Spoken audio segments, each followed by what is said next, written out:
میں بتا رہا ہوں تم لوگ فیل ہو گئے شروع سے اس نے کہہ دیا. اب رب کے بارے میں رب کا ترجمہ کسی کو پتا ہے؟ مسئلہ یہ ہے کہ اگر اردو میں رب کا ترجمہ مالک برا نہیں ہے، لیکن ایک آیت چھوڑ کے مالک کا لفظ دوبارہ بھی تو آنے والا ہے نا، مالک یوم الدین. تو عربی میں تو رب اور مالک میں فرق ہو گیا کہ نہیں؟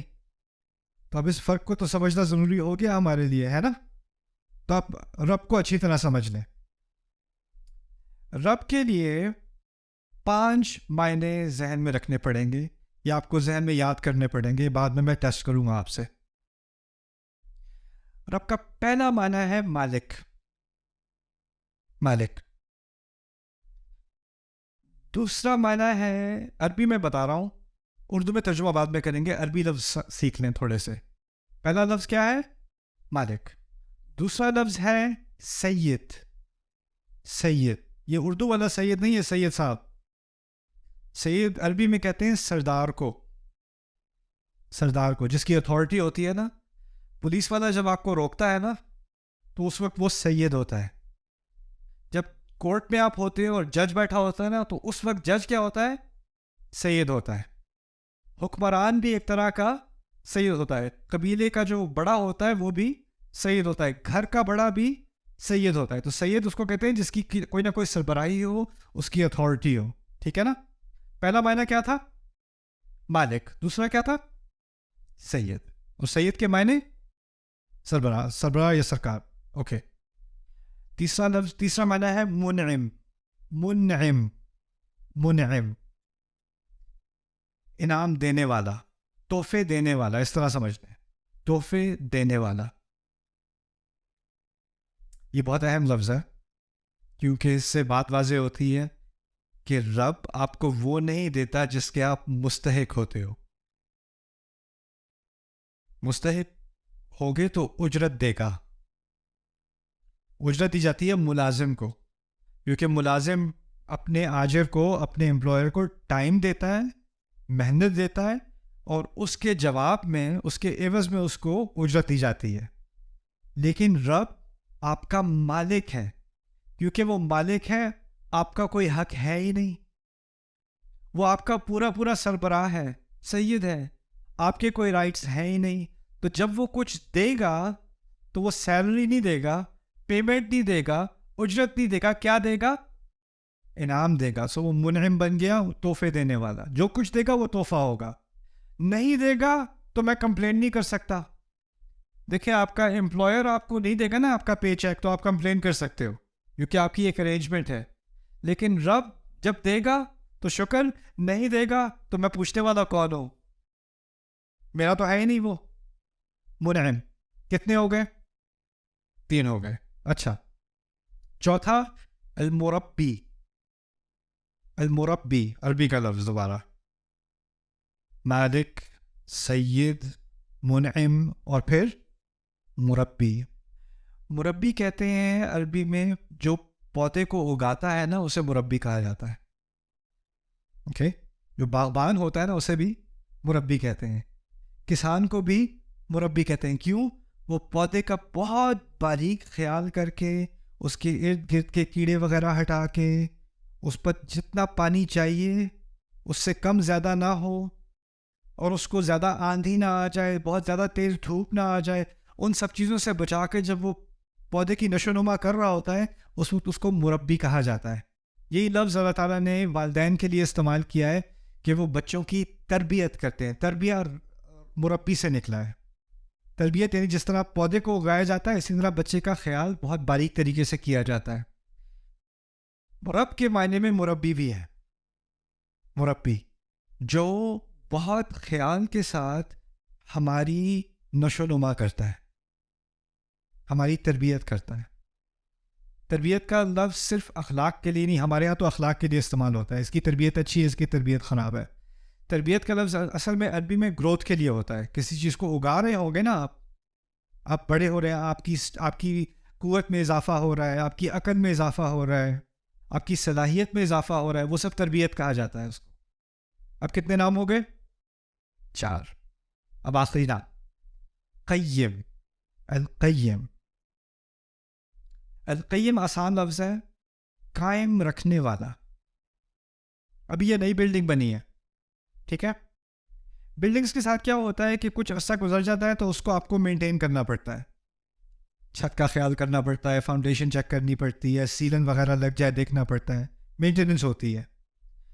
ہمارے جسم کے اندر بہت سارے سسٹمز چل رہے ہیں، ان سب کی بھی کیا کرنی پڑتی ہے؟ مینٹیننس کرنی پڑتی ہے. لیکن ہماری مینٹیننس کیا ہے کہ کھانا بہتر کھاؤ، اپنی نیند کا صحیح طرح سے اہتمام کرو، گیٹ انف سلیپ، رائٹ، اور تھوڑی ایکسرسائز کر لیا کرو. یہ فزیکل مینٹیننس ہے ہماری.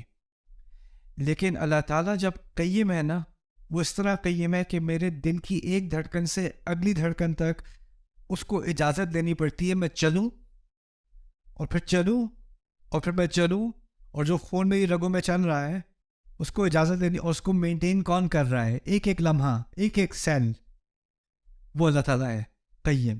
وہ اگر ایک دفعہ بھی دھیان دینا چھوڑ دے تو میرا وجود ہی نہ رہے. دیکھیں، ایک فلسفہ ہے، خدا کے بارے میں کئی فلسفے ہیں، اس میں سے ایک فلسفہ یہ ہے کہ اس خدا نے کائنات بنائی اور اس کو چھوڑ دیا، اب وہ آٹو پائلٹ پہ چل رہی ہے، خود ہی سے چل رہی ہے. لیکن ہمارا فلسفہ ہے کہ ہمارا اللہ ہمارا رب ہے، اور رب سے مراد یہ ہے کہ کچھ بھی خود سے نہیں چل رہا، کچھ بھی خود سے نہیں چل رہا، ہر چیز کو مینٹین کیا جا رہا ہے، اس کو قائم رکھا جا رہا ہے ہر لمحے. وما تسقط من ورقۃ، ایک پتا نہیں گرتا، ایک پتا اپنی جگہ سے نہیں ہلتا، ہوا کا ہلکا سا جھونکا نہیں لگتا، ایک ایک سیل میرے جسم کا وہ تمام مینٹین کیے ہوئے ہے. یہ ہے القیم. یہ صرف لفظ تھا کیا؟ رب. اب اس سے میرا اور اللہ کا کیا تعلق بنا؟ اب اس کو سمجھ لیں. اب آپ کا ریویو ہوگا. پہلی چیز کیا تھی؟ اوکے، ہم بھی کچھ چیزوں کے مالک ہوتے ہیں کہ نہیں؟ ہوتے ہیں نا.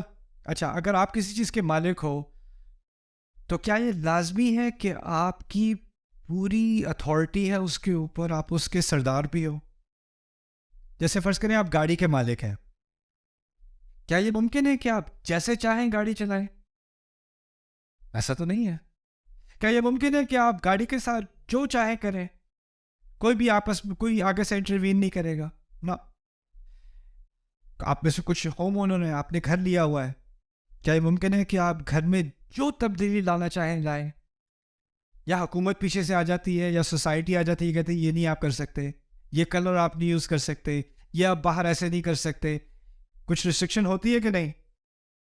آپ اون کرتے بھی ہو لیکن پھر بھی آپ کے کوئی ریسٹرکشن ہوتی ہے، نہیں؟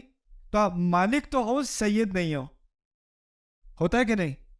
اور کبھی کوئی سید ہوتا ہے لیکن مالک نہیں ہوتا، وہ تو واضح ہے. تیسرا نام کیا تھا مالک اور سید کے علاوہ؟ اچھا، کیا یہ ممکن ہے کہ آپ کسی چیز کو اون کرتے ہو، آپ کی پراپرٹی ہے، لیکن آپ اس کا خیال نہیں کرتے؟ کبھی ہوتا ہے؟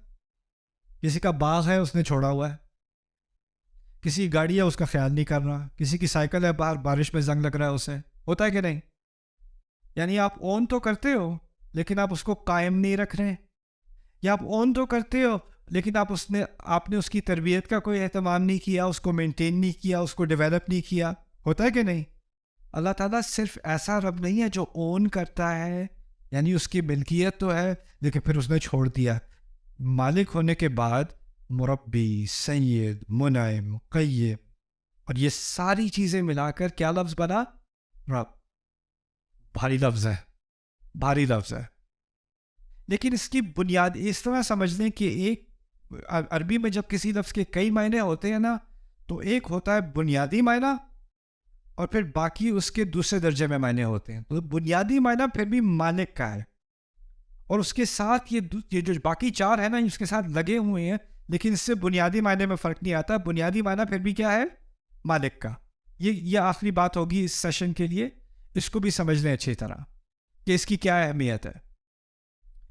اصل میں اس کی جو اضافت ہے نا، ایکچولی یہ بات میں مالک یوم الدین میں پھر صحیح سے سمجھاؤں گا. ابھی العالمین سمجھ لیں، کیونکہ یہ نہیں کہا الحمدللہ ربی السماوات والارض. اور جگہ دیکھا ہے السماوات والارض؟ کبھی سنا ہے؟ کیا ہے السماوات والارض؟ آسمان زمین کا رب. کتنی دفعہ سنتے آئے ہیں ہم، لیکن فاتحہ میں نہیں ہے. فاتحہ میں ہے رب العالمین. اور العالمین کا ترجمہ عام طور پہ کیا کیا جاتا ہے؟ تمام جہانوں کا رب. سنا ہوگا آپ نے، ہے نا؟ تمام جہانوں کا مالک. ایک تو مالک سے ہمیں ہٹنا پڑے گا کیونکہ مالک بعد میں آ رہا ہے، تو رب پہ رکھتے ہیں بات، اور رب کے یہ 5 معنی اپنے ذہن میں رکھتے ہیں. لیکن عالمین کو سمجھ لیں. اگر لفظ استعمال ہوتا العوالم، العوالم عربی میں جو واحد لفظ ہے وہ ہے عالم. عالم اردو میں بھی ہم عالم کہتے ہیں، اس کی جمع ہے عوالم. اگر عوالم کا لفظ استعمال ہوتا تو ہم کہتے تمام جہانوں کا رب، کوئی مسئلہ نہیں. عوالم کا لفظ استعمال نہیں ہوا. الحمدللہ رب العوالم، نہیں، الحمدللہ رب العالمین. اس کو کہتے ہیں جمع مذکر سالم عربی میں. اس کی آپ کو لکھنے کی ضرورت نہیں ہے، بات سمجھیں. بات یہ ہے کہ یہاں کہا جا رہا ہے کہ ایک تو ہے جب آپ جہانوں کے بارے میں سوچتے ہو تو آپ سوچتے ہو کہ کتنے ستارے ہیں، کتنی گیلیکسیز ہیں، کائنات کتنی بڑی ہے. اس کے بارے میں بات نہیں ہو رہی. جب اس کے بارے میں بات ہوتی ہے قرآن میں تو کہا جاتا ہے السماواتی والارض. یہ نہیں کہا جا رہا یہاں پہ. عالمین کا لفظ استعمال ہوتا ہے دنیا، لوگوں کے جہانوں کی بات ہو رہی ہے، لوگوں کی دنیا ہے. جیسے پاکستان آیا ہوں، اپنے پیرنٹس کو کال کی پہلی دفعہ جب میں آیا تھا کچھ مہینے پہلے 29 سال بعد، تو میں نے اپنے پیرنٹس کو کال کر کے کہا یہ تو اور ہی دنیا ہے، یہ کوئی اور ہی عالم ہے. تم میں سے کوئی آسٹریلیا جائے، کوئی اور ہی کیا ہے، عالم ہے. میں نیو یارک میں کالج گیا تھا، پہلی دفعہ کیلیفورنیا گیا، وہ کوئی اور ہی عالم تھا نیو یارک سے ہٹ کے. ہر سوسائٹی ایک الگ قسم کا کیا ہوتا ہے، عالم ہوتا ہے. آپ کے دادا کی جنریشن، آپ کے پردادا کی جنریشن، آپ ان سے پوچھیں اس وقت کیسا تھا، پاکستان اس وقت کیسا تھا، لوگ اس وقت کیسے تھے، وہ کہیں گے وہ کوئی اور ہی عالم تھا. یہ دنیا بدل گئی ہے. مجھے ایک صاحب ملے، پاکستانی صاحب تھے، میں اوکلاہوما سٹی گیا تھا، وہاں ان سے ملاقات ہوئی. ایک میں نے کوئی حلال ریسٹورانٹ ڈھونڈا تو وہ گروسری ریسٹورانٹ نہیں ملا، ایک گروسری اسٹور ملا حلال. میں نے کہا چلو وہاں سے کچھ دیکھتے ہیں. میں ملا، ایک پاکستانی صاحب تھے، وہاں 55 سال سے رہ رہے ہیں، 55 سال سے. تو میں نے کہا جب آپ آئے تھے تو یہ کیسا تھا؟ کہتے ہیں ایک اور ہی دنیا تھی یہ. رائٹ. تو عالمین میں کیا کیا چیزیں شامل ہو گئیں؟ مختلف سوسائٹیز، مختلف کلچرز، مختلف جنریشنز، مختلف پشتیں. 1000 سال پہلے دنیا کوئی اور چیز تھی، 3000 سال پہلے کوئی اور عالم تھا، 20,000 سال پہلے کوئی اور عالم تھا، آج سے 100 سال بعد کوئی اور عالم ہوگا. اور ان تمام عالموں کا رب کون ہے؟ اللہ. بڑی پیاری بات ہے یہ. وہ کیوں؟ کیونکہ وہ صرف مسلمانوں کا رب نہیں ہے، عربوں کا رب نہیں ہے، پاکستانیوں کا رب نہیں ہے. وہ ہندوؤں کا بھی رب ہے، وہ ایتھیسٹ کا بھی رب ہے، وہ امریکنز کا بھی رب ہے، وہ آسٹریلینز کا بھی رب ہے. اور ان سب کے ساتھ اس کا رشتہ کیا ہے؟ 5 چیزیں. ان کا مالک بھی ہے، ان کو تحفے بھی دیتا ہے، ان کا اقتدار بھی ان سب پر اقتدار بھی رکھتا ہے، ان سب کو قائم بھی کیے ہوئے. یہ ساری چیزیں جو میں نے بتائی تھی نا، اب آپ کا نظریہ بدل جاتا ہے ساری سوسائٹیز کے بارے میں دنیا کی. آپ یہ نہیں دیکھتے یہ والی سوسائٹی اس پر لعنت ہے، یہ والی سوسائٹی جہنمی ہے، یہ والی سوسائٹی نہ رب العالمین. اور اگر مجھے اپنے رب کی نشانیاں دیکھنی ہے، اپنے رب کی عظمت دیکھنی ہے، تو اللہ تعالیٰ جس طرح کہتے ہیں نا، پہاڑ کو دیکھو، دریا کو دیکھو، اونٹ کو دیکھو. اب رب العالمین کہا تو کس چیز کو دیکھو؟ مختلف سوسائٹیز کو دیکھو، تاریخ کو دیکھو، دنیا کیسی تھی، کیسی کیسی سوسائٹیز اللہ نے بنائی، کیسے کیسے علوم میں، کیسے فنون میں انہوں نے مہارت حاصل کی، کس قوم کو کس چیز میں مہارت دی، کیا کیا کارنامے انہوں نے کیے. ان تمام کا ذمہ کس نے لیے ہوئے تھا؟ اللہ تعالیٰ نے، رب العالمین. اور اس ایک تعبیر کے اندر اللہ نے پوری دنیا کھول دی میرے سامنے، پوری دنیا. اور اس کی رحمت کا دائرہ اتنا بڑا ہو گیا کہ وہ تو تمام کا خیال رکھے ہوئے ہیں.